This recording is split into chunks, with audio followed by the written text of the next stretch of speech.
Une dame qui décède. Tous les jours, cette dame allait au restaurant à côté de chez elle en disant qu'elle n'avait pas de quoi se payer à manger. Et le restaurateur était quelqu'un de très gentil et chaque jour après le service, il lui réservait une assiette. Elle décède. On va faire un inventaire. Le commissaire-priseur, donc la personne qui vient faire l'estimation des meubles, à un moment trouve un sac plastique dans la maison.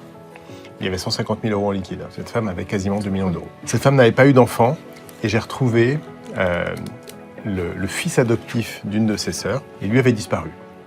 Lui avait une vie en France et ses enfants ne savaient pas où il était. J'ai réussi à avoir un numéro de téléphone, ça n'a rien donné. 2 mois après, on m'appelle, c'était ce monsieur. Ce monsieur était à Madagascar, il ne captait pas, donc je me suis déplacé à Madagascar.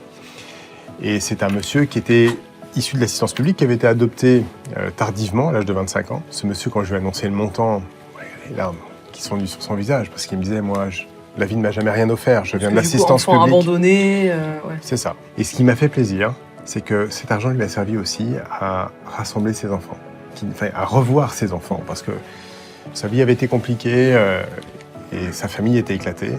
Et il s'est dit, avec cet argent, c'est un cadeau du ciel, et je vais essayer de corriger certaines choses qui ont été moins bien dans ma vie, et notamment, il a revu ses 3 enfants.